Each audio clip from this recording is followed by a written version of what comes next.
तो कैसे हो आप सब। स्वागत है आप सभी का हमारे इस YouTube चैनल आलोक इंडियन पे। आज के इस वीडियो में हम जियोमॉर्फोलॉजी पढ़ेंगे। जियोमॉर्फोलॉजी में एक नया यूनिट शुरू कर रहे हैं, यूनिट 4। 3 यूनिट आप पढ़ चुके हैं। यूनिट 4 हमारा है distribution of oceans and continents. समझते हैं, ओशियन और कॉन्टिनेंट्स का हमें वितरण समझना है कि इनका जो वितरण है आज कैसा है, पहले कैसा रहा होगा और आगे क्या होगा। तो इस वितरण को हमें समझना है। ओके, तो सबसे पहले प्रेजेंट डिस्ट्रीब्यूशन को समझना पड़ेगा।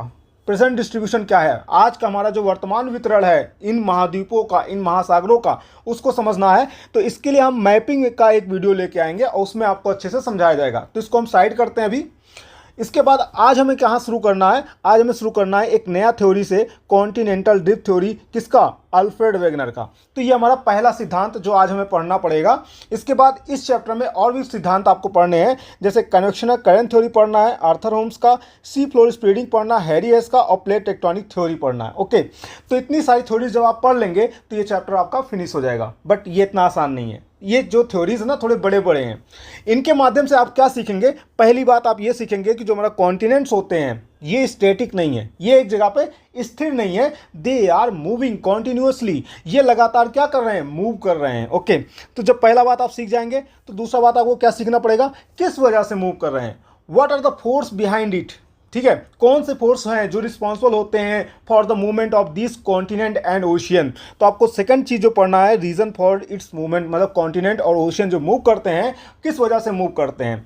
थर्ड चीज जो सबसे इंपॉर्टेंट आपके लिए हो जाता है वो ये हो जाता है कि अगर ये कॉन्टिनेंट और ओशियंस मूव करते हैं तो इनके वजह से कौन कौन से जियोफिजिकल फिनोमिनास होते हैं। ओके, यहीं पे आप बहुत सारा चीज जो है जियोमॉर्फोलॉजी का सीख जाएंगे। ओके, तो शुरू करते हैं कॉन्टिनेंटल ड्रिफ्ट थ्योरी। पहले हमको देखो पढ़ना तो है वेगनर के कॉन्टिनेंटल ड्रिफ्ट थ्योरी से ही, बट उसके लिए थोड़ी सी भूमिका, थोड़ा सा बैकग्राउंड आपको बताना चाहूँगा कि कॉन्टिनेंटल ड्रिफ्ट जो ये वर्ड है, जो ये वर्ड आया, जो हमें जानकारी मिला कि हमारा जो कॉन्टिनेंट होता है मूव करता है, इसके बारे में हमें सबसे पहले कहाँ से पता चला। तो चलते हैं एक छोटी सी कहानी में। ये कहानी शुरू होती है हमारा 1596 से।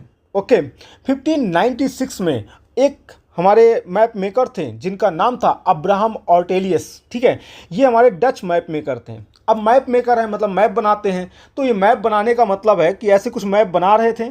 ठीक है, जब ये मैप बना रहे थे तो इन्होंने क्या ऑब्जर्व किया, जो हमारा अटलांटिक ओशियन है, अटलांटिक ओशियन कुछ एस शेप का है, तो ये हमारा अटलांटिक ओशियन, अटलांटिक ओशियन के दोनों तरफ जो कॉन्टिनेंट्स पाए जाते हैं, नॉर्थ अमेरिका, साउथ अमेरिका, यहाँ पे यूरोप, यहाँ पे अफ्रीका। ठीक है, अटलांटिक ओशियन के दोनों तरफ जो हमारे कॉन्टिनेंट्स पाए जाते हैं उनका जो कोस्ट लाइन है, अगर उनको ध्यान से ऑब्जर्व करें तो एक बहुत ही अनमैचनेबल सिमेट्री उनमें मिलता है। मतलब ऐसा लगता है कि अगर इन कॉन्टिनेंट्स को एक साथ लाया जाए और फिट कर दिया जाए तो ऐसा लगेगा ही नहीं कि ये अलग अलग कॉन्टिनेंट्स हैं, ऐसा लगेगा एक बहुत बड़ा कॉन्टिनेंट्स है, मतलब कि एक ही भाग लगेगा, अलग अलग हिस्से नहीं नजर आएंगे। ठीक है, इस तरह से फिट हो सकते हैं। तो ये ऑब्जर्वेशन किसने किया? अब्राहम ऑर्टेलियस ने 1596 में किया। ओके, तो इसी बेसिस पे इन्होंने सबसे पहले बताया कि हो सकता हो, ये पॉसिबिलिटी व्यक्त की, हो सकता हो कि ये सभी क्या हुए, ये हिस्से जो आज अलग अलग हैं ये कभी एक साथ हुआ करते होंगे। ठीक है, तब लोगों ने इनसे पूछा, अच्छा ये बताओ अगर ये एक साथ हुआ करते थे तो ये दूर कैसे हो गए। तो उस समय उनके पास जो जानकारी था उसके आधार पर उन्होंने यही कहा कि अर्थक्वेक और फ्लड की वजह से फिर ये क्या हुए होंगे, दूर हो गए होंगे। ओके, फिर ये कहानी आगे बढ़ती है, पहुंचती है 1858 में। 1858 में एंटोनियो पिलग्रिनी, ठीक है, एंटोनियो पिलग्रिनी जो थे, इन्होंने क्या किया, इन्होंने एक साथ इन कॉन्टिनेंट्स को दिखाई दिया। ये फिगर देखो, ये फिगर उसी समय से लिया गया है। ठीक है, हाँ, थोड़ा सा डार्क वाला फिगर है। देखो इसमें अलग अलग दिखाए गए हैं सारे कॉन्टिनेंट्स। इसमें जो है सारे कॉन्टिनेंट, उन जो चारों कॉन्टिनेंट्स की हम बात कर रहे हैं उनको देखो एक साथ दिखाया गया, नॉर्थ अमेरिका, साउथ अमेरिका, और फिर यहाँ पे आपका अफ्रीका और यहाँ पे यूरोप। ठीक है, तो इनको एक साथ दिखाया किसने? एंटोनियो पिलग्रिनी ने। कहानी और आगे बढ़ती है, पहुँचती है 1908 में। 1908 में एफ.बी. टेलर नामक एक जियोमॉर्फोलॉजिस्ट थे, इन्होंने सबसे पहले कॉन्टिनेंटल ड्रिफ्ट थ्योरी दिया। ठीक है, जो कि पब्लिश कब होता है? 1910 में। इसका मतलब यह है जो कॉन्टिनेंटल ड्रिफ्ट थ्योरी है ये वेगनर का अपना खुद का सिद्धांत नहीं है। ठीक है, मतलब ये वर्ड पहले भी यूज़ किया जा चुका है। तो एफ.बी. टेलर ने सबसे पहले कॉन्टिनेंटल ड्रिफ्ट थ्योरी दिया। कब दिया? 1908 में दिया, जो कि पब्लिश हुआ 1910 में। ओके, बट ये जो थ्योरी था इसमें बहुत सारे ड्रॉबैक थे, इवन इसके मैकेनिज्म भी बहुत ज़्यादा क्लियर नहीं थे, जिसकी वजह से बहुत ज़्यादा क्रिटिसिज्म झेलता है और इसी की वजह से फिर ये थ्योरी हमारा फेल होता है। और फिर उसी समय में कुछ समय के बाद हमारा आता है कॉन्टिनेंटल ड्रिफ्ट थ्योरी। बट अब किसका आएगा? अब आएगा अल्फ्रेड वेगनर का। ओके, तो आप देखेंगे कि जो कॉन्टिनेंटल ड्रिफ्ट थ्योरी, अब मतलब हमारा मेन टॉपिक आ गया जहाँ से आज हमें पढ़ना है। Continental drift theory Alfred Wegener ने कब दिया?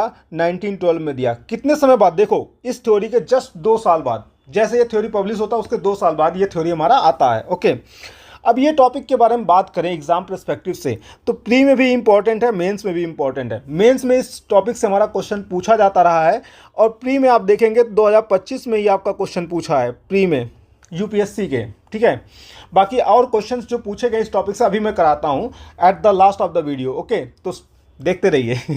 ठीक है, तो अल्फ्रेड वेगनर की बात करें, अल्फ्रेड वेगनर जो थे वो कोई जियोमॉर्फोलॉजिस्ट नहीं थे, ये एक जर्मन मेट्रोलॉजिस्ट थे। मेट्रोलॉजिस्ट मतलब समझते हैं मौसम वैज्ञानिक। ठीक है, तो ये मौसम का क्या करते थे? जानकारी लेते थे डिफरेंट डिफरेंट कॉन्टिनेंट्स पे जा करके। अब सपोज करो कि ये हमारा 2-3 कॉन्टिनेंट्स हैं। अब अल्फ्रेड जी मतलब वेगनर महोदय इन पे पहुंचे और इन पे इन्होंने क्या किया? क्लाइमेटिक स्टडी किया। मतलब आज कैसा क्लाइमेट है, पहले कैसे क्लाइमेट रहा होगा। पहले के क्लाइमेट को स्टडी करने के लिए फॉसिल्स की स्टडी करनी पड़ती है, रॉक का स्टडी करना पड़ता है। तो ये रॉक और फॉसिल्स का स्टडी करके उस समय का क्लाइमेट पता किए। ठीक है, सपोज करो 500 साल पहले क्या क्लाइमेट रहा होगा, पता किया। ठीक है, ऐसे ही 1 मिलियन ईयर्स पहले क्या क्लाइमेट रहा होगा, तो उस समय के फॉसिल्स, उस समय के जो रॉक्स हैं उनका इन्होंने स्टडी किया। और ऐसे ही दूसरे कॉन्टिनेंट पे गए, उसी टाइम पीरियड का जो रॉक्स और फॉसिल्स था उसका स्टडी किया। तीसरे कॉन्टिनेंट पे गए और उसके रॉक्स और फॉसिल्स का स्टडी किया। और इन्होंने पाया क्या कि ये जो रॉक्स और फॉसिल्स हैं इस पीरियड का, इनका जो करेक्टर है वही यहाँ भी पाया जा रहा, वही यहाँ भी पाया जा रहा। तो इस बेसिस पे इनको ये तो क्लियर हो गया कि हमारे जो कॉन्टिनेंट्स थे कभी एक साथ रहे होंगे। और इस चीज़ को प्रूव करने के लिए इन्होंने अपना थ्योरी दिया और उसके थ्योरी के रिगार्डिंग इन्होंने बहुत सारे एविडेंस भी दिया कि ये देखो ये एविडेंस है, ये एविडेंस है।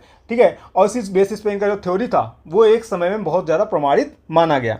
तो समझते हैं इनके थ्योरी क्या था।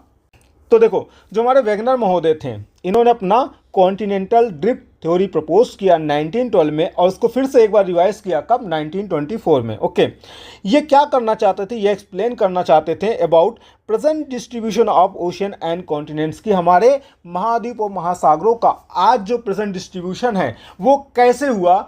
ठीक है, उसी को ये क्या करना चाहते थे? एक्सप्लेन करना चाहते थे। तो चलिए इनके कॉन्टिनेंटल ड्रिफ्ट थ्योरी में चलते हैं। बट उससे पहले आपके सामने एक क्वेश्चन है, मैंने एक क्वेश्चन लिख दिया है यूपीएससी का, 2013 में मेंस में पूछा गया क्वेश्चन है, what do you understand by continental drift. ठीक है, आप क्या समझते हैं कॉन्टिनेंटल ड्रिफ्ट से? Discuss the prominent evidence in its support. मतलब आपको क्या करना है? वेगनर का कॉन्टिनेंटल ड्रिफ्ट थ्योरी एक्सप्लेन करना है और उसके सपोर्ट में जो वेगनर ने एविडेंसेस दिए उसको आपको बताना है। ओके, तो मैं पहले इंट्रोडक्शन से ही लिखता हूँ। इंट्रोडक्शन मैंने यहाँ पे लिख दिया है कि the theory of continental drift okay was proposed by Alfred Wegener in 1912।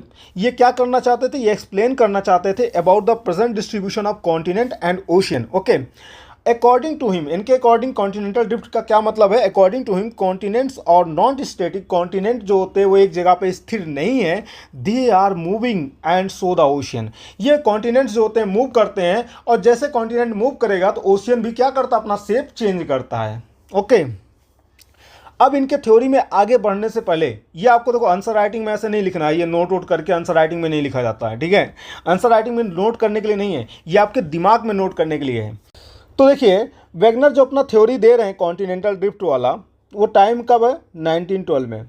उस समय हमें अर्थ इंटीरियर के बारे में बहुत ज़्यादा जानकारी नहीं है, कॉन्टिन्यूटी लेयर, डिसकॉन्टिन्यूटी लेयर, इन सब की जानकारी हमें नहीं है। उस समय हमें बस ये पता है कि हमारा जो अपर पार्ट है अर्थ का, अपर लेयर है, वो सियाल से कंपोज है जो कि लाइटर इन नेचर है, और उसके नीचे जो हमारा लेयर है वो सीमा से कंपोज्ड है। ओके, जो कि थोड़ा डेंसर है। तो हमारा जो सियाल होता है, सियाल जो होता है वो सीमा के ऊपर फ्लोट करता है। ओके, इसी मॉडल का यूज़ करते हैं हमारे वेगनर महोदय और इसी वजह से ये इनका एक ड्रॉबैक होगा, मतलब क्रिटिसिज्म होगा। ओके, तो इसको याद रखिएगा। मेन बॉडी में आते हैं, पहले हम मैकेनिज्म नहीं समझेंगे, पहले हम पूरी थ्योरी को समझते हैं, मैकेनिज्म को अलग से देखेंगे। तो इनकी थ्योरी क्या है, इन्होंने थ्योरी में दिया क्या, क्योंकि आंसर के फॉर्म में देख रहे हैं। तो इन्होंने थ्योरी में अपना कहानी शुरू किया कहाँ से? कार्बोनिफेरस पीरियड से। ठीक है। इन्होंने शुरुआत कहाँ से किया? कार्बोनिफेरस पीरियड से शुरुआत किया। इन्होंने कहा कि कार्बोनिफेरस पीरियड का मतलब हुआ है अराउंड 300 मिलियन ईयर्स एगो, ठीक है। तो 300 मिलियन ईयर्स एगो से इनकी कहानी शुरू होती है। ये बताते हैं कि आज जो भी कॉन्टिनेंट्स आप देख रहे हो दूर दूर छिटके हुए हैं, ठीक है, ये सारे कॉन्टिनेंट्स क्या हुआ करते थे? कार्बोनिफेरस पीरियड में एक साथ हुआ करते थे, ठीक है। कार्बोनिफेरस पीरियड में सारे कॉन्टिनेंट्स एक साथ हुआ कर, मतलब इसी में आपका क्या हो गया, ये हमारा अमेरिका वाला पार्ट हो गया, तो ये साउथ अमेरिका वाला पार्ट हो गया, ये हमारा यूरोप वाला पार्ट हो गया, ये हमारा एशिया वाला पार्ट हो गया, ये हमारा अफ्रीका वाला पार्ट, अंटार्कटिका वाला, ये इंडिया ऑस्ट्रेलिया वाला पार्ट। तो ऐसे ही सारे कॉन्टिनेंट क्या हुआ करते थे? एक साथ हुआ करते थे, ओके। अब इनके चारों तरफ जो ओशियन था वो भी एक ही हो जाएगा, ठीक है। They are surrounded by a mega ocean या ह्यूज ओशियन, ओके। इन्होंने इस सुपर कॉन्टिनेंट को, मतलब जिसमें सारे कॉन्टिनेंट्स एक साथ हुआ करते थे, उस सुपर कॉन्टिनेंट को इन्होंने क्या नाम दिया? पैंजिया का नाम दिया, ओके। और ये जो हमारा सुपर कॉन्टिनेंट ये जो हमारा मेगा ओशियन था, इसको इन्होंने क्या नाम दिया? पैंथलासा का नाम दिया, ओके। तो ये हो गया पैंजिया, ये हो गया पैंथलासा। मतलब उस समय जो ओशियन था, एक ही ओशियन था जो हमारे पूरे कॉन्टिनेंट्स को चारों तरफ से घेरा हुआ था, उसका नाम इन्होंने क्या रखा? पैंथलासा रखा। और जो वो सुपर कॉन्टिनेंट था, जो मतलब सारे कॉन्टिनेंट को एक साथ मिला करके जो हमारा सुपर कॉन्टिनेंट बना था, उसको इन्होंने क्या नाम दिया? पैंजिया का नाम दिया, ओके। तो यहाँ पे देखो, पढ़ लीजिए, all the continents were together which was surrounded by a mega ocean. The supercontinent was named as Pangaea and the huge ocean was called Panthalassa. तो इनके कहानी का पहला हिस्सा ये था। फिर आते हैं दूसरे हिस्से पे। इनकी कहानी दूसरी बार शुरू कहाँ होती है? 100 मिलियन ईयर्स बाद। मतलब अभी आप कहानी कहाँ देख रहे हैं? 300 मिलियन ईयर्स एगो का कहानी देख रहे हैं। अब कहानी कहाँ शुरू होगा? वो 200 मिलियन ईयर्स एगो से शुरू होगा। मतलब अर्ली जुरासिक पीरियड या लेटर ट्राइसिक पीरियड, ओके। तो इस पीरियड में क्या होता है? मतलब 200 मिलियन ईयर्स एगो, आज से पहले, ठीक है। इस पीरियड में क्या होता है? हमारा जो पैंजिया था, जो आपने देखा सुपर कॉन्टिनेंट, वो क्या करता है? Began to split, okay. तो पैंजिया जो होता है ब्रेक करना शुरू करता है। मतलब ये जो सुपर कॉन्टिनेंट था, ये ब्रेक करना शुरू किया। और ये क्या करेगा? पहले ब्रेक होगा किसमें? 2 लार्जर कॉन्टिनेंट्स में। मतलब अभी 2 लार्जर कॉन्टिनेंट्स बनेंगे कुछ इस प्रकार से, ओके। मतलब ये पार्ट हो गया ऊपर और ये पार्ट हो गया हमारा नीचे। अब ये जो 2 पार्ट में ब्रेक होगा, तो आप खुद सोचो, इनके बीच में जो गैप होगा वहाँ पे हमारा पानी भर जाएगा। पानी तो हर जगह जहाँ भी स्पेस मिलेगा पानी अपना जगह बना लेगा, ठीक है। तो इसकी वजह से इसको एक नाम दिया गया सी का, मतलब टेथिस सी का, इसको भी एक नाम दिया गया, ओके। तो वही हमारा सेकंड पार्ट होगा। सेकंड पार्ट में देखो क्या कहा गया है कि ड्यूरिंग अर्ली जुरासिक, या कह सकते हैं कि हमारा लेटर ट्राइसिक पीरियड में हमारा पैंजिया जो है स्प्लिट करना शुरू करता है। और पैंजिया पहले स्प्लिट होता है 2 लार्जर कॉन्टिनेंटल मासेस में। एक का नाम है लॉरेशिया, ठीक है, दूसरे का नाम है गोंडवाना लैंड। लारेशिया हमारा जो फॉर्म करता है नदर्न कंपोनेंट, और गोंडवाना लैंड हमारा फॉर्म करता है सदर्न कंपोनेंट, ओके। तो ये जो हमारा ऊपर वाला हिस्सा था, जो ऊपर वाला हिस्सा मैं बता रहा था, इसका इन्होंने क्या नाम रखा? कुछ अलग नहीं है, नाम रखा गया है, लारेशिया नाम रखा गया, ओके, लारेशिया। और जो नीचे वाला कंपोनेंट था उसका क्या नाम रखा इन्होंने? उसका नाम रखा गोंडवाना लैंड, ओके। तो ये 2 लार्जर कॉन्टिनेंट्स का फॉर्मेशन हुआ, कॉन्टिनेंटल मासेस का फॉर्मेशन हुआ, ओके। और इनके बीच में इन्होंने ये फिर बताया कि इनके बीच में एक सी का फॉर्मेशन होता है, and sea is form between them known as Tethys sea, okay. तो ये इनका सेकंड पार्ट भी खत्म हो जाता है। इसके बाद इन्होंने सिंपली ये लिख दिया कि सब्सिक्वेंटली लारेशिया और गोंडवाना लैंड ये भी क्या करते हैं? Continue to break the into various smaller continents that exist today, ठीक है। फिर ये हमारा लॉरेशिया और गोंडवाना लैंड टूटते हैं, धीरे धीरे अलग होते हैं, जिसके वजह से आज जो भी कॉन्टिनेंट्स आप देख रहे हो उनका क्या होगा? फॉर्मेशन होता है, ओके। तो लॉरेशिया जब हमारा ब्रेक होता है तो उसकी वजह से क्या बनेगा? लारेशिया हमारा नॉर्थ अमेरिका, यूरोप, ग्रीनलैंड और पार्ट ऑफ एशिया का फॉर्मेशन करेगा। वहीं पे गोंडवाना लैंड जब ब्रेक करेगा तो क्या बनेगा? अफ्रीका बनेगा, साउथ अमेरिका बनेगा, मेडागास्कर बनेगा, अंटार्कटिका बनेगा, ऑस्ट्रेलिया बनेगा, इंडियन पेनिनसुला बनेगा। तो ये जो है ना, इसको याद रखिएगा कि लारेशिया के टूटने से क्या बना, गोंडवाना लैंड के टूटने से क्या बना। ये कभी कभी पूछा जाता है, आप देखेंगे, क्योंकि मैं प्रीवियस ईयर क्वेश्चन भी पढ़ता रहता हूँ तो मुझे अनुभव है कहाँ पे पूछा गया है क्वेश्चन, ठीक है। तो यहाँ से क्वेश्चन पूछा गया है। अब ये उनकी थ्योरी कंप्लीट हो जाती है। अब हम चलते हैं किस पे, एविडेंसेस पे चलते हैं कि इन्होंने जो अपनी थ्योरी दिया कि कॉन्टिनेंट्स जो होते हैं वो ड्रिफ्ट करते हैं, तो ड्रिफ्ट करते हैं कैसे, कुछ तो हमें प्रमाण दो। तो इन्होंने प्रमाण दिया। तो हमारा पहला एविडेंस क्या है, जिग्सॉ फिट। ये जिग्सॉ फिट क्या होता है, देखो, मैचिंग ऑफ कॉन्टिनेंट्स।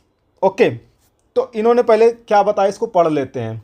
इन्होंने बताया कि the coast line of continents, अब यहाँ ब्रैकेट में मैंने लिख दिया है जैसे अफ्रीका और South America, facing each other have a remarkable and unmistakable match suggest once they were together. Okay, तो देखो कहना क्या चाहते हैं जिग्सॉ फिट में कि आप मैप खोलो और उसमें आप बहुत ध्यान से कोस्ट लाइन्स को ऑब्जर्व करो, किसका, साउथ अमेरिका का और अफ्रीका का। तो आपको दिखाई देगा कि अगर इनको हम, ये हमारा साउथ अमेरिका वाला कोस्ट है और ये हमारा अफ्रीका वाला कोस्ट है, अगर इनको हम फिट कर दें, ठीक है, अगर इनको फिट कर दें तो ये एक दूसरे में ऐसे फिट हो जाएंगे कि जैसे दोनों जो लैंड पार्ट हैं वो एक ही हिस्सा है, मतलब अलग अलग नहीं है, वो दोनों एक ही खंड है। ओके, तो ऐसा आपको दिखाई पड़ेगा। तो वही जिग्सॉ फिट में ये बताना चाहते थे हमारे वेगनर महोदय। सेकेंड पार्ट है rocks of same age across the oceans. पहले पढ़ते हैं। Rocks of same age and composition are found on Brazil coast and western coast of Africa which are now separated by oceans means they were once together. कहना क्या चाहते हैं, देखो, आप आज हमारा अटलांटिक ओशियन है दोनों कॉन्टिनेंट्स के बीच में, मतलब साउथ अमेरिका और अफ्रीका के बीच में। और ये जो हमारा ओशियन है ना, इतना छोटा पतला सा नहीं है, बहुत वास्ट है, बहुत वाइड है, ठीक है। अब इतने दूरी पे ये कॉन्टिनेंट्स हैं, बट यहाँ पे जब रॉक की स्टडी की गई, जब यहाँ के रॉक्स की स्टडी की गई तो पाया गया कि ये जो रॉक्स हैं, जब ये सेम एज के रॉक्स को पाया गया, मतलब सेम एज के रॉक्स को जब स्टडी किया गया तो देखा गया कि इनके बीच में क्या है, सिमिलरिटी है, कंपोजिशन की सिमिलरिटी है, स्ट्रक्चर की सिमिलरिटी है। और ऐसा पाया जाना तभी संभव है कि जब दोनों कॉन्टिनेंट्स आपस में साथ साथ हुआ करते होंगे। ओके, नहीं तो ऐसी पॉसिबिलिटी आपको मिलेगा ही नहीं कि सेम एज के भी हैं और सेम कंपोजिशन भी है। क्योंकि आप देखें रॉक वाला जो चैप्टर आपने पढ़ा, आपने देखा कि जो रॉक का फॉर्मेशन होता है it is not a very simple task. Okay, बहुत सारे मैकेनिज्म से होकर गुजरना पड़ता है, उसके लिए क्लाइमेटिक कंडीशन कौन है वो भी चेंज कर देता है कंपोजिशन को, ठीक है। तो इसका मतलब साथ हुए होंगे तभी सारे सर्कमस्टेंसेस, सारे जो हमारे सारे फैक्टर्स होते हैं वो एक समान हुआ करते होंगे। ओके, चलिए नेक्स्ट एविडेंस पे आते हैं। टिलाइट पहले पढ़ लेते हैं इसको। Sedimentary rocks formed out of glacier deposits, sedimentary rocks formed out of glacier deposits, इसको क्या बोलते हैं, टिलाइट बोलते हैं। मतलब वो सेडिमेंट्री रॉक जो ग्लेशियर डिपॉजिट से बनता है उसको हम टिलाइट बोलते हैं। The tillite of same age are found across all the continents of Gondwana land. Okay, this shows these land masses had similar history। Okay, देखो कहना क्या चाहता है उसको समझाता हूं मैं आपको। तो देखो ये कहना क्या चाहते थे वेगनर महोदय कि हमारा कोई ग्लेशियर रीजन है सपोज, और यहाँ पे जो हमारा ग्लेशियर है वो स्लोप से नीचे मूव करता है। जब स्लोप से नीचे मूव करता है तो यहाँ पे क्या करता है, इरोजन करता है। जब इरोजन करेगा तो हमें कुछ सेडिमेंट्स ऑब्टेन होते हैं, उस सेडिमेंट्स को हम जो ग्लेशियर इरोजन से हमें ऑब्टेन होते हैं उसको हम क्या बोलते हैं, टिल बोलते हैं। अब इस टिल को क्या करेगा, ट्रांसपोर्ट करेगा और ट्रांसपोर्ट करके डिपॉजिट करेगा। जब डिपॉजिट करेगा तो हमारा वहाँ पे सेडिमेंट्री रॉक फॉर्म होगा। ओके, तो जो सेडिमेंट्री रॉक वहाँ पे फॉर्म होता है ग्लेशियर रीजन में, मतलब थ्रू द ग्लेशियर, वो हमारा कहलाता है टिलाइट। उसी को हम क्या बोलते हैं, टिलाइट बोलते हैं। मतलब tillite is nothing, tillite is sedimentary rock that is formed because of the glacier activity. Okay, तो ऐसे में हमारा जो टिलाइट होता है वो पाया गया, ठीक है, वो हमारा सेम एज का टिलाइट पाया गया across all the continents of Gondwana land. मतलब कि हमारा सपोज ये जो गोंडवाना लैंड है, ये हमारा गोंडवाना लैंड है, तो गोंडवाना लैंड में अफ्रीका है, साउथ अमेरिका है, Madagascar, Antarctica, Australia, Indian peninsula है। इन सारे कॉन्टिनेंट्स पे सेम एज का टिलाइट पाया गया। इसका मतलब सिंपल सा यही हुआ कि ये तभी पॉसिबल होगा जब ये सारे कॉन्टिनेंट एक साथ उस समय पे रहे होंगे, तभी उन पे क्या हुआ, सेम एज का टिलाइट का हमारा डिपोजिशन पाया गया। ओके, तो इससे भी हमारा पता चलता है कि जो कॉन्टिनेंट्स थे वो एक साथ हुआ करते थे। नेक्स्ट हमारा एविडेंस है प्लेसर डिपॉजिट। प्लेसर डिपॉजिट का मतलब होता है accumulation of valuable minerals. Okay, इसका मतलब लिटरल मीनिंग है अक्यूमुलेशन ऑफ वैल्यूएबल मिनरल्स, जैसे कि गोल्ड। ओके, तो जो प्लेसर डिपॉजिट्स है, अब पहले पढ़ लेते हैं। Placer deposits of gold are found at Ghana coast, but there is absolute absence of source rock which are derived from Brazilian plateau suggest once this continents lay side by side. Okay, मतलब ये हो गया कि ये कहना चाहते हैं कि ब्राज़ील और हमारा अफ्रीका, मतलब कह सकते हो कि साउथ अमेरिका और अफ्रीका कभी साइड बाय साइड पड़े हुए थे, ले थे। ओके, इसके पीछे रीज़न इन्होंने ये दिया है वेगनर महोदय ने कि आज हमारा जो अफ्रीका है, अफ्रीका में आप देखेंगे एक हमारा देश है, यहाँ पे कोस्ट पे ही घाना नाम है। ठीक है, घाना कोस्ट पे इन्होंने क्या पाया, गोल्ड के डिपॉजिट पाए, बट जिस रॉक से ये गोल्ड डिराइव्ड हुआ होगा वो रॉक तो हमारा पाया ही नहीं गया। होता क्या है, देखो ये हमारा सपोज रॉक है और इसमें हमारे गोल्ड के एलिमेंट्स या मिनरल्स हैं। ओके, फिर हमारा होगा क्या, जब यहाँ से रिवर पास करेगा तो इसके मिनरल्स को ले जा करके एक जगह पे क्या करता है, डिपॉजिट करना शुरू करता है। ठीक है, अब घाना में डिपॉजिट तो हो गया, ठीक है, बट वहाँ पे क्या हुआ, वहाँ पे वो रॉक नहीं पाया गया जिसमें वो गोल्ड के मिनरल्स कंटेंड हो। इसका मतलब है, अब देखो दूसरी तरफ क्या हुआ कि जब हम ब्राज़ील में झांकें तो ब्राज़ीलियन प्लेटू पे हमको वो रॉक्स मिलते हैं जिनके पास गोल्ड के मिनरल्स हैं। तो सिंपली इसका मतलब है कभी यहाँ से नदी पास करता हुआ घाना जाता रहा होगा। ठीक है, और ये तभी पॉसिबल है जब बीच से हम क्या हटा दें, अंटार्कटिका को हटा दें, मतलब दोनों को पास में कर दें, दोनों कॉन्टिनेंट को पास में कर दें, तभी पॉसिबल होगा कि ब्राज़ीलियन कोस्ट से कोई नदी गुजर करके घाना कोस्ट से हो करके जाती रही होगी आगे, और यहाँ पे ले आकर के जो गोल्ड है, जो गोल्ड मिनरल्स हैं, उनको ले आकर डिपॉजिट करता रहा होगा। ठीक है, तो यही कारण यहाँ पे दिया है वेगनर महोदय ने कि हमारा जो घाना कोस्ट पे गोल्ड के डिपॉजिट्स तो पाए जाते हैं, लेकिन उसका जो सोर्स रॉक होता है वो हमारा घाना या आसपास के क्षेत्रों में नहीं मिलता है, वो हमें कहाँ मिलता है, ब्राज़ीलियन प्लेटू में मिलता है। इसका मतलब है कभी ये दोनों कॉन्टिनेंट्स आपस में ले थे बाई साइड। ओके, हाँ, तो अब चलते हैं नेक्स्ट एविडेंस पे।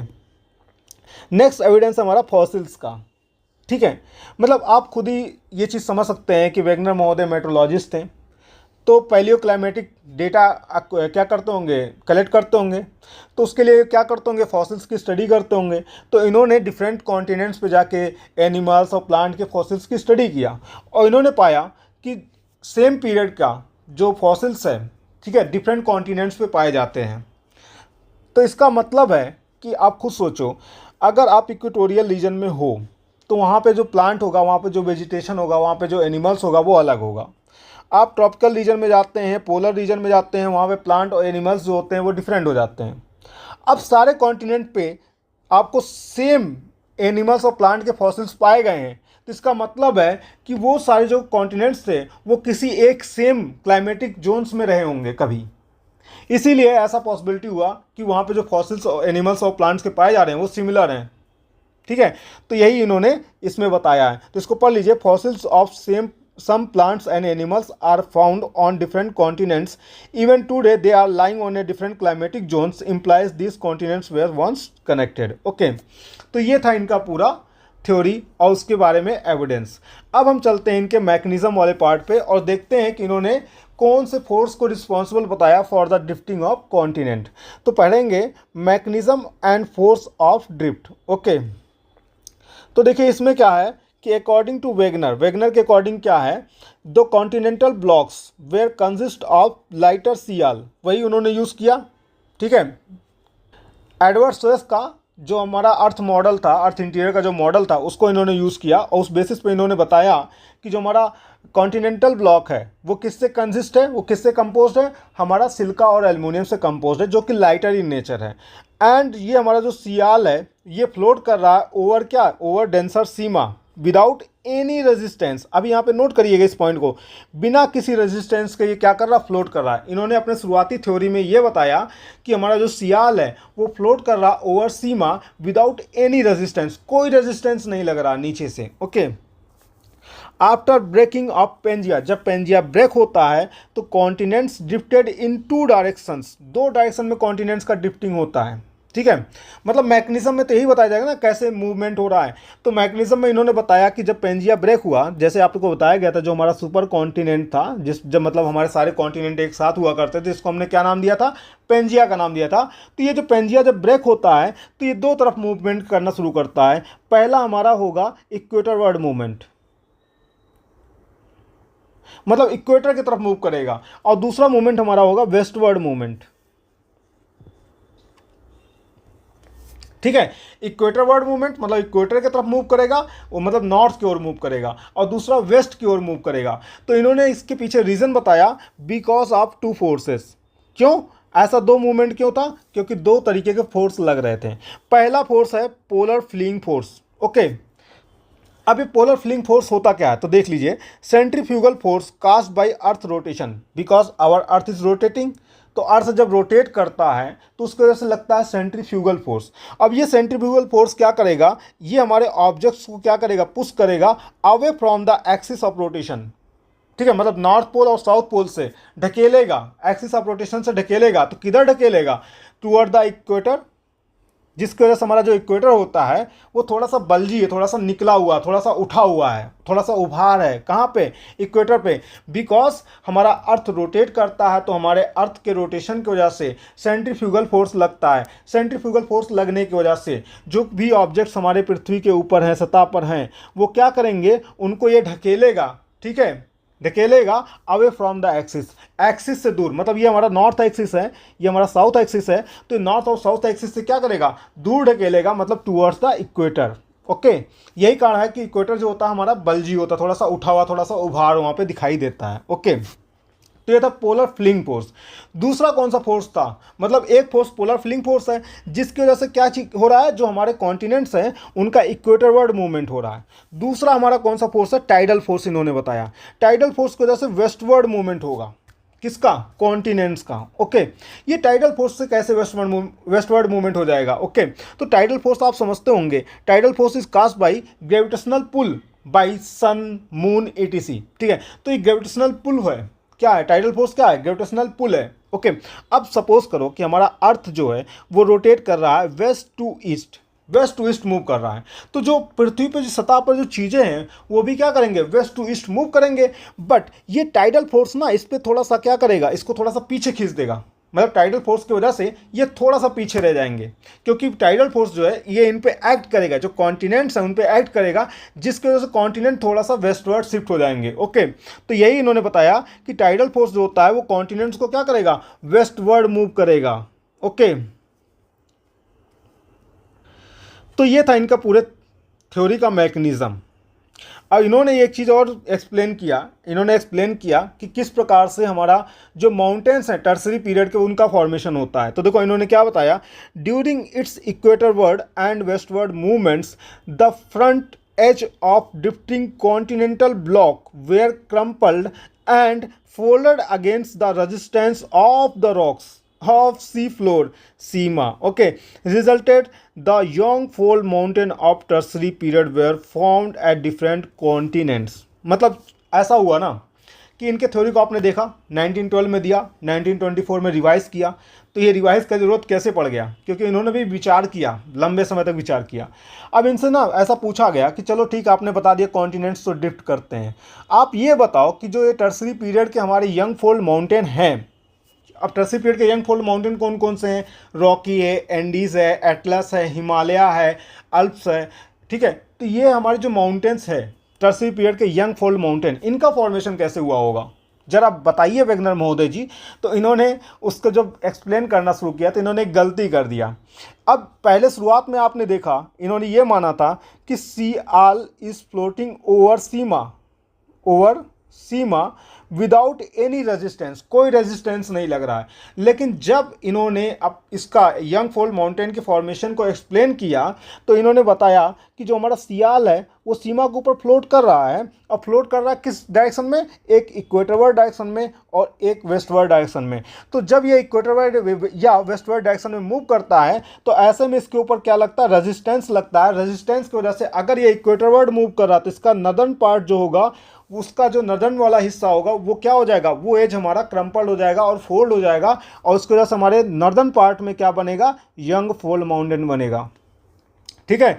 वहीं पे जब हमारा वेस्टवर्ड मूव करेगा तो वेस्टवर्ड मूव की वजह से उसका वेस्टवर्ड वाला जो एज होगा, मतलब अगर आप नॉर्थ अमेरिका और साउथ अमेरिका को देखें तो इसके वेस्टवर्ड वाले हिस्से में आप देखेंगे किसका फॉर्मेशन हुआ, रॉकी और एंडीज का फॉर्मेशन हुआ रिस्पेक्टिवली। ओके, तो उसका जो नॉर्दर्न वाला वेस्टवर्ड वाला जो हिस्सा है, जो रॉक्स हैं वो क्रम्पल्ड हुए, मतलब वो फोल्ड हुए, और उसकी वजह से उनके वेस्टवर्ड वाले पोर्शन में क्या हुआ, हमारे यंग फॉल माउंटेन का फॉर्मेशन हुआ टर्सरी पीरियड के। ठीक है। वहीं पे जो हमारा नॉर्थ पोल पे जो हमारे कॉन्टिनेंट्स रहे होंगे, जब उनका मूवमेंट हमारा इक्वेटरवर्ड हुआ होगा तो उनके सदर्न वाले पार्ट में क्या हुआ होगा, जो रॉक्स होंगे वो फोल्ड होकर के फोल्ड माउंटेन का फॉर्मेशन करेंगे। ओके, जिसकी वजह से आप देखोगे कि यहाँ पे आपको दिखाई दे रहा होगा ये हमारा वेस्ट वाले पार्ट में फॉर्म हुए, ये हमारा नॉर्थ वाले पार्ट में फॉर्म हुआ क्योंकि ये इक्वेटरवर्ड मूवमेंट किया। ठीक है, नीचे से ऊपर की ओर नॉर्थवर्ड मूवमेंट किया, ये साउथवर्ड मूवमेंट किए, इसकी वजह से यहाँ पे हमारा क्या बना, यहाँ पे हमारा बना अल्प्स। ओके, फिर हमारा यहाँ पे बना हिमालय। अब ये तो एक्सप्लेनेशन है। ओके, तो ये सारी बातें इन्होंने बताई अपने थ्योरी में। अब इनका हम करते हैं क्रिटिसिज्म, यहीं पे हमारा ख़त्म हो जाएगा इनका थ्योरी। ओके, पूरी तरह से, मतलब इनके थ्योरी में आपने सब कुछ पढ़ लिया, मैकेनिज्म पढ़ लिया, फोर्स ऑफ ड्रिफ्ट पढ़ लिया, आपने क्रिटिसिज्म भी पढ़ने ही जा रहे हो, इनका थ्योरी भी पढ़ लिया। ठीक है, इनका जो एविडेंस था वो भी पढ़ लिया। ठीक है, तो चलते हैं क्रिटिसिज्म में। और क्रिटिसिज्म तो देखो बड़ा आसान है, आपको पहले ही बोला मैंने, जब हम इनका थ्योरी पढ़ना शुरू कर रहे थे तो पहले आपको एक वो चीज़ बता दिया, सियाल इज़ फ्लोटिंग ओवर सीमा। तो ये तो करेक्ट नहीं है ना कि सियाल इज़ फ्लोटिंग ओवर सीमा। दूसरी बात, कॉन्टिनेंट इज़ मूविंग या ड्रिफ्टिंग, ये भी सही नहीं है। कॉन्टिनेंट थोड़ी ना मूव करता है, क्या मूव करता है, प्लेट मूव करता है। प्लेट टेक्टोनिक थ्योरी कहता है प्लेट मूव करता है, कॉन्टिनेंट्स नहीं मूव करता है। Continent is a part of plate, मतलब ये हमारा प्लेट है और इसी प्लेट पे हमारा कॉन्टिनेंट भी है और इसी प्लेट पे हमारा क्या है, ओशियन भी है। तो प्लेट मूव करता है, कॉन्टिनेंट नहीं मूव करता है। कॉन्टिनेंट इज ए पार्ट, इसकी वजह से मूव करता है क्योंकि प्लेट मूव कर रहा है तो कॉन्टिनेंट अपने आप मूव करेगा। ठीक है, तो इनके थ्योरी में थोड़ा सा सुधार लाया जाएगा प्लेट टेक्टोनिक में। बट अभी समझ लीजिए, according to plate tectonic theory, it is not the continent that are move as believed by Wegener, continents are part of the plate and what move is plate. Okay, second आप ये भी लिख सकते हैं, sial is floating over sima. It is not sial that is floating over sima, it is lithosphere that is floating over asthenosphere. तो एक ये भी आप लिख सकते हैं। सेकंड चीज़ मैंने आपको बताया था, आप ध्यान दीजिए कि जब इनका थ्योरी शुरू हो रहा था तो मैंने बताया कि इन्होंने अपने थ्योरी का शुरुआत कहाँ से किया, कार्बोनिफेरस पीरियड से किया। अच्छा, इनसे ये पूछा जाए कार्बोनिफेरस पीरियड से पहले क्या कॉन्टिनेंट और हमारे ओशियंस का पोजीशन रहा होगा, तो ये उसके पहले का जो डिस्ट्रीब्यूशन था ओशियन और कॉन्टिनेंट्स का, उसके बारे में कुछ नहीं बोलते हैं। ठीक है, तो Wegener did not describe the situation of continents before Carboniferous period. Okay, next अगर हम बात करें तो इन्होंने देखो दो तरीके के फोर्सेस की बात की। कौन सा, एक पोलर फ्लिंग फोर्स और दूसरा टाइडल फोर्स। आप खुद सोचो, क्या ये फोर्स इतने कैपेबल हैं कि कॉन्टिनेंट्स के मूवमेंट को अफेक्ट कर सकें? नहीं, साइंटिस्ट भी ऐसा नहीं मानते, आप भी नहीं मानते ना, साइंटिस्ट भी नहीं मानते हैं। तो according to recent scientists, the force as believed by Wegener were not sufficient that it make continental drift. Okay. चौथा क्रिटिसिज्म देखते हैं। तो एक बात मैंने आपको कहा था दो जगहों पे नोट करने को। पहला, जब इनका थ्योरी मैं पढ़ा रहा था तो थ्योरी के शुरुआत में क्या बोलते हैं कि जो सियाल है, it's floating over sima, sial is floating over sima without any resistance.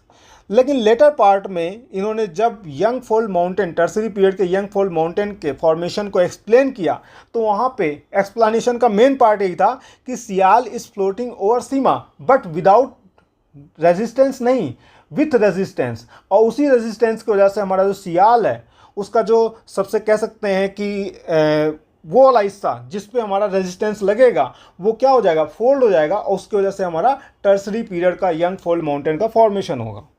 ठीक है, तो इस तरह से इन्होंने अपने थ्योरी का खुद ही क्रिटिसिज्म दे दिया, एक कंट्राडिक्शन दे दिया। ओके, तो यहाँ पे पढ़ सकते हैं, in early part of his theory Wegener considered that Sial is floating over Sima without any resistance, but during the explanation of formation of young fold mountain of tertiary period, he considered the resistance. Okay, तो इस प्रकार से इनकी theory का criticism भी हम खत्म करते हैं। अब पढ़ते हैं कंक्लूजन, और कंक्लूजन में इनके थोड़ा सा अच्छाई बताना पड़ेगा, थोड़ा सा इनकी बुराई भी करनी पड़ेगी। ठीक है, तो दो Wegener's theory of continental drift was not widely acceptable, ठीक है, या accepted because of lack of explanation about the drift and force of drift. ठीक है, वेगनर का जो थ्योरी है इसको हम कंप्लीटली एक्सेप्ट नहीं कर सकते हैं, क्योंकि इन्होंने जो फोर्स ऑफ ड्रिफ्ट या ड्रिफ्ट का जो प्रोसेस या मैकेनिज्म बताया ये हमें एक्सेप्टेबल नहीं, ये हमें थोड़ा सा अनसाइंटिफिक लगता है। Okay, but it led the scientific ground that for the development of plate tectonic which expanded on his idea. हाँ, आप देखेंगे आगे चल के जो प्लेट टेक्टोनिक है, अगर आप प्लेट टेक्टोनिक थ्योरी देखें तो ये हमारा कई थ्योरी से मिल के बना है। ठीक है, तो उसमें सबसे पहला हमारा कॉन्टिनेंटल ड्रिफ्ट ही आता है। कॉन्टिनेंटल ड्रिफ्ट के ऊपर ही, मतलब ये कह सकते हो बेस हमारा कॉन्टिनेंटल ड्रिफ्ट को बना करके ही प्लेट टेक्टोनिक थ्योरी आगे बढ़ाया गया। ओके, अब चलिए कुछ क्वेश्चंस कर लेते हैं जल्दी जल्दी, वैसे भी ज़्यादा टाइम ले लिया मैंने समझाने में। चलिए क्वेश्चन को पहले मैं लिख देता हूँ, फिर आपको दिखाता हूँ। ठीक है, हाँ, थोड़ा सा इंतज़ार कीजिएगा। तो ये देखिए आपका क्वेश्चन है।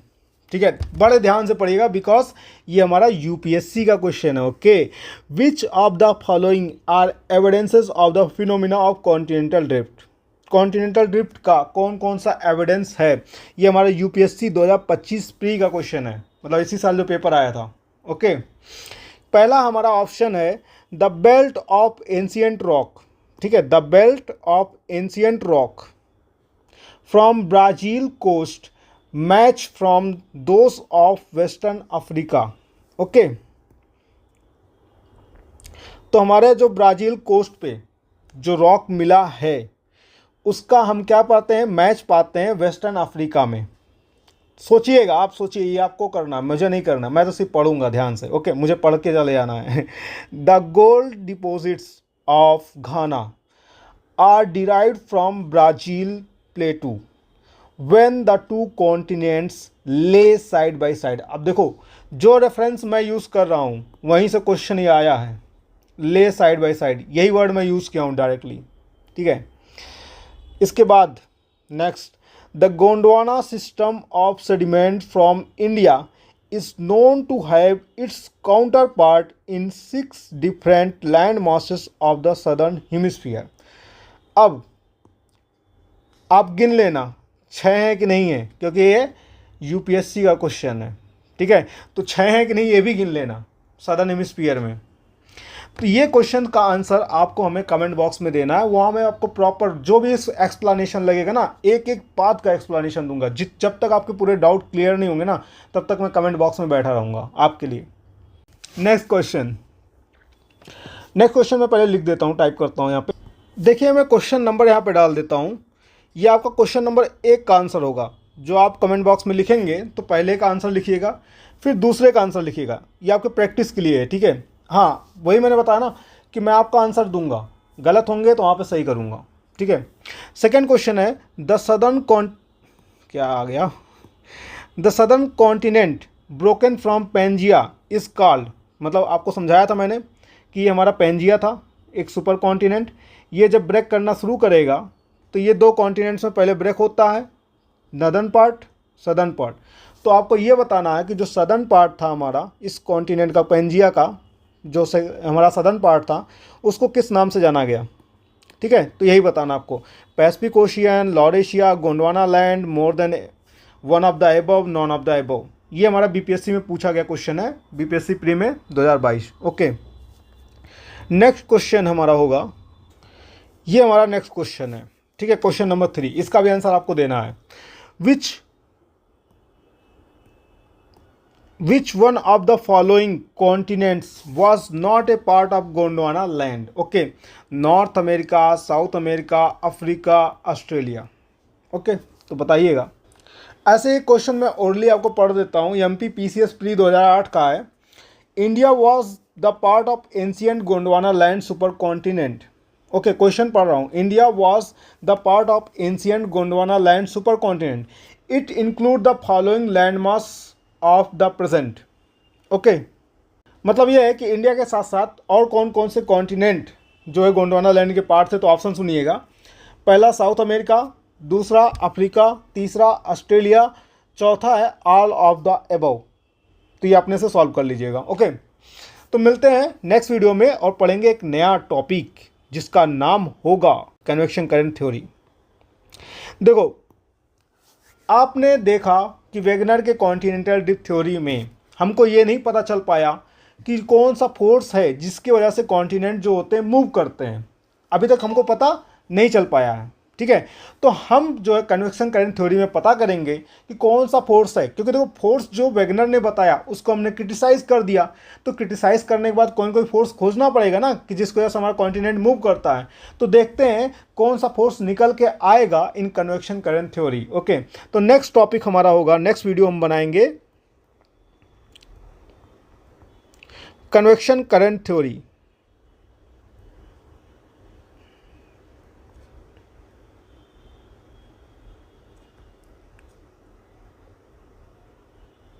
किसका है?